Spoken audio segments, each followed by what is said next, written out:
बिस्मिल्लाहिर्रहमानिर्रहीम, अस्सलाम वालेकुम। मैं आपका मेज़बान समी इब्राहिम और आप हमारा सोशल मीडिया देख रहे हैं। आज 16 जून है, मंगलवार, और मैं दोपहर का वक्त है, यानी आफ्टरनून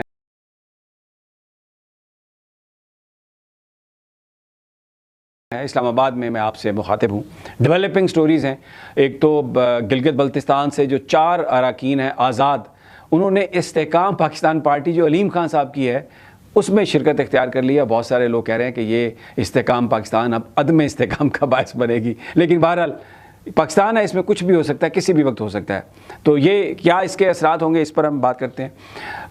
अडयाला जेल के बाहर आज अच्छा मजमा इकट्ठा हुआ और अभी तक जो खबरें आ रही हैं 10,000 तो नहीं, लेकिन बहरहाल बताया जा रहा है कि ये तादाद जो है 1,000 या 1,500 से ज़्यादा ही है। वहाँ पर टोलियों की सूरत में लोग आए हैं और एहतजाज हुआ, लेकिन मुलाकात नहीं हुई। हालांकि ये कहा जा रहा था कि शायद एक बहन की मुलाकात हो जाएगी, लेकिन मुलाकात नहीं हुई। खूब नारेबाजी, और जिस वक्त मैं आपसे ये बात कर रहा हूँ वहाँ पर एहतजाज जारी है अडयाला जेल के बाहर।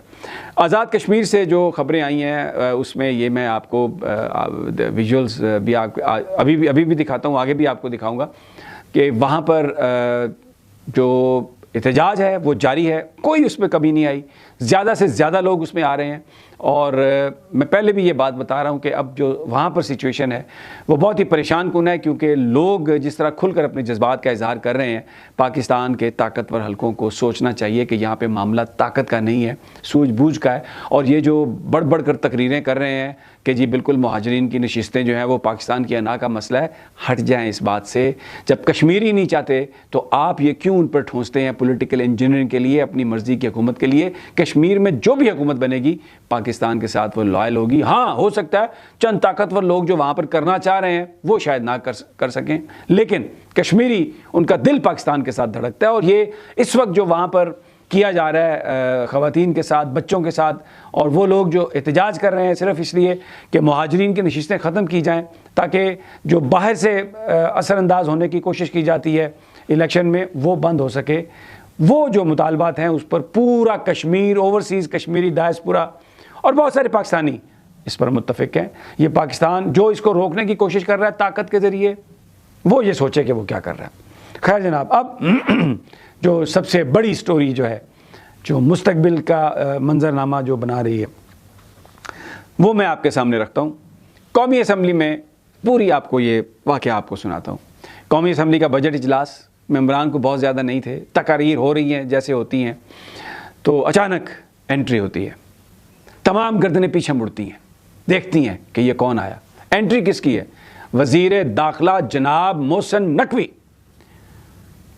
वो अंदर आते हैं और यूं ही वो नशिस्तों के बीच में चलते हुए आगे बढ़ रहे हैं, तो नून लीग के मेंबर्स और पीपल्स पार्टी के मेंबर्स एहतरामन खड़े हो जाते हैं।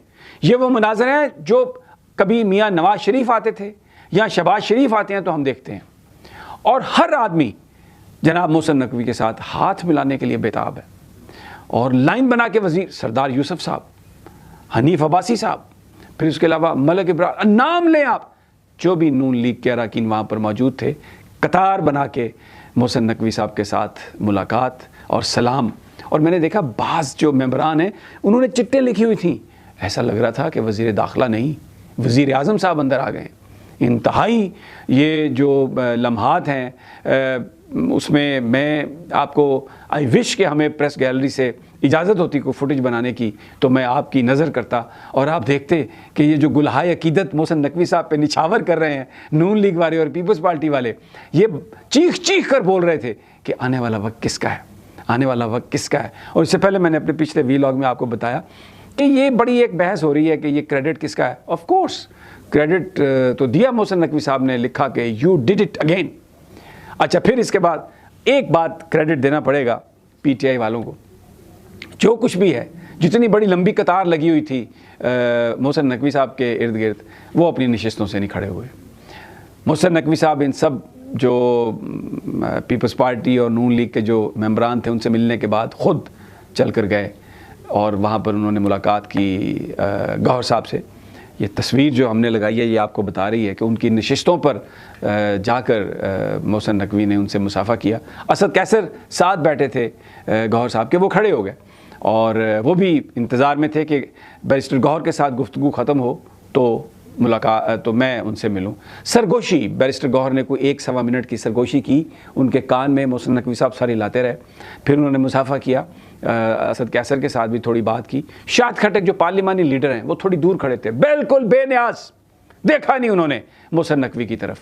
और फिर उसके बाद मोहसिन नकवी अपनी नशिस्त पर वापस आ गए, थोड़ी देर रहे और फिर चले गए। लेकिन जो मनाज़र हमने देखे, मैं फैसल वावड़ा की गुफ्तगू आपको रिपोर्ट कर रहा हूँ, सोहेल वड़ाइच के कॉलम आ चुके हैं, और ये जो सारी सूरत हाल है ये एक तब्दीली का इशारा दे रही है। अच्छा, एक और बात आपके गोश गुजार कर दूँ कि जनेवा में, क्योंकि 19 तारीख को जुमे वाले दिन साइन होने हैं और ईरान अमेरिका डील पर, और जो शहबाज शरीफ साहब हैं उन्होंने कहा कि पाकिस्तान इसको होस्ट करेगा, तो पाकिस्तान से बहुत ज़्यादा तादाद में सहाफ़ियों को भी एक्सपोर्ट किया जा रहा है जनेवा में। बड़े अरसे के बाद किस्मतें खुली हैं, फ्री टिकट और जहाज़, और फिर स्विट्ज़रलैंड, जनेवा, एंकरों की लिस्टें बन रही हैं, हर एंकर अपना नाम डलवाने के लिए, हर रिपोर्टर अपना नाम डलवाने के लिए कि चलो चलो सानू भी ले चलो। और वो है ना कि किने किने जाना है बिलो दे कार, तो वो बिल्कुल सारी जो है ना जाने के लिए तैयार है। शहबाज शरीफ साहब इसको अपनी एक बहुत बड़ी फतह के तौर पर पेश करना चाह रहे हैं, लेकिन हकीकत में उनका कोई रोल नहीं है। असल रोल जो है वो सबको पता है किसका है, तो और दुनिया भी इसको एक्नॉलेज करती है। लेकिन वैसे जेडी वैंस ने अपनी तकरीर में, जो मैंने अपने पिछले व्लॉग में भी आपको बताया, कह दिया है कि अब हम बराह रास्त ईरान के साथ मुज़ाकरात कर रहे हैं, हमें किसी विचोले की अब ज़रूरत नहीं है। तो अब देखें क्या बनता है। अच्छा जी, अब जिक्र करते हैं ज़रा अडयाला जेल का। वहाँ पर बड़ी तादाद में लोग और नारेबाजी, लेकिन जो ये खबरें आ रही थी कि एक हमशीरा को इजाज़त मिल जाएगी मुलाकात की और फिर उसके बाद मुलाकातों का सिलसिला ख़त्म हो जाएगा, ऐसा कुछ नहीं हुआ। मैं पहले दिन से कह रहा हूँ कि ये जब भी कभी कोई एक आवाज़ उठती है इमरान खान साहब की रिहाई के हवाले से, या जो इस वक्त इश्यूज़ हैं जिनसे गरीब आदमी परेशान है उसके हवाले से, तो हमेशा ये शोशा छोड़ दिया जाता है। मुलाकात हो गई और बस तासुर ये आता है कि अब मामला बेहतर हो गए हैं, बड़ी शख्सियत ने मुलाकात कर ली है, और अब इमरान खान साहब की रिहाई का मामला, अदालतों में उनकी पेशियों का मामला, उनको हॉस्पिटल में एडमिट कर दिया जाएगा और उनसे जो बहनों की मुलाकात शुरू हो जाएगी। ये सब ट्रक की बत्ती है जिसके पीछे पार्टी को लगा दिया जाता है, हालांकि ऐसा कुछ नहीं था और आज ये साबित हो गया। अब 10,000 बंदे तो नहीं आए, और लेकिन जो बंदे आए उनकी खासी बड़ी तादाद थी माजी की निस्बत, और अभी भी जो लोग हैं वो वहाँ पर आ रहे हैं, क्योंकि शाम तक ये वहाँ पर इज्तिमा होगा, नारेबाजी होगी।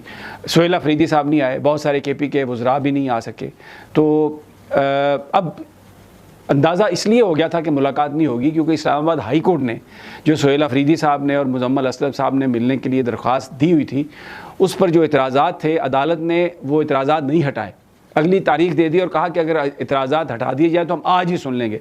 तो वो जो रवैया था उससे लग रहा था कि ये कोई बात नहीं सुनी जा रही। एक बात याद रखें, जब तक PTI, ये जो इनडिसाइसिव लोग हैं, इनसे जान नहीं छूटती और अवाम खुद ये फैसला नहीं करते कि किस तरह इमरान खान को लेके आना है, जैसे कश्मीरियों ने अपने लीडर्स के बगैर एक अवामी एक्शन कमेटी बनाई और बाहर निकले और इस वक्त कोई उनका मुकाबला नहीं कर पा रहा, इसी तरह PTI को भी कोई डिसीजन लेना पड़ेगा। अदरवाइज़ ये जो लोग हैं, ये मेरा नहीं ख्याल कि कोई ऐसी पोजीशन में कभी भी आएंगे कि ये इमरान खान की रिहाई के लिए कोई ऐसा कदम उठाएं जो इंडिपेंडेंट हो, क्योंकि वैसे तो हदीस शरीफ है ना कि ज़ालिम हुक्मरान के सामने कलमा हक कहना जहाद है, तो या शायद ये